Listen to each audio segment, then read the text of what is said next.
Very tight issue. Simba walikuwa wako sawasawa kutoa bilioni 4.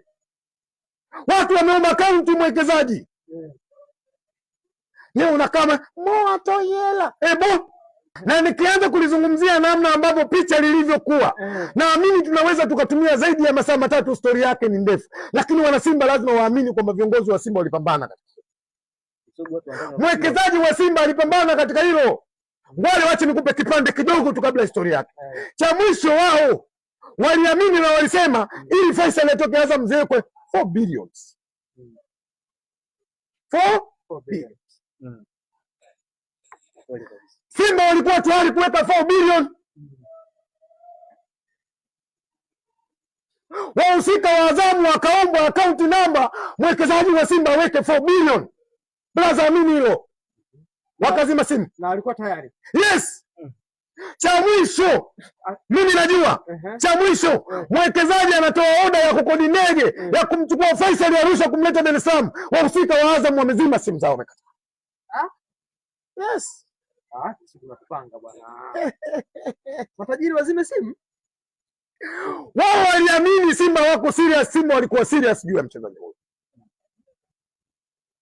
Na niwaambie wana Simba, jitihada zimefanyika, juhudi zimefanyika. Niwapongeze Azam, hawakuwa tayari kumuuza mchezaji wao kwa sababu wana mipango naye kwenye mashindano ya klabu bingwa.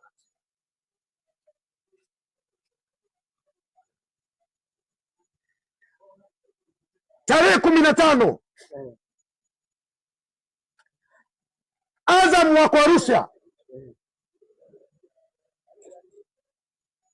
Simba walidiriki katika makubaliano wamchukulie ndege Philosophy kutoka Arusha kuja Dar es Salaam, na moja sehemu ambapo walikubaliana kutane Mlimani City. Alafu ataenda kugombana. Jamani, Kisugu anamwambiaga nani? Ushakuwa influencer mkubwa, napata information. Kwa Kisugu lile pigo lile wanalizungumzia ndo hili. Unasema wewe? Lakini ni upongeze sana. Subiri kwanza. Wewe pigo lile wanalizungumzia ni lipi? Ujibu kwanza. Lile pigo lile. Ndio ambalo mmepigwa. Mmepigwa hivi. Nimesema natoa historia ya Faisali. Na nimesema nawapongeza management ya Simba. Jitihada na juhudi za kufanya usajili zilifanyika. Na hii management ya Simba utanisamehe kwa sababu sikupaswa kuyazungumza, lakini nazungumza haya ili kwenda kuwajenga psychology mashabiki wa Simba, wajue namna ambavyo viongozi wao walivyojitoa juu ya mchezaji ambao wao wanamtamani ni Simba. Bro, 4 billion monies.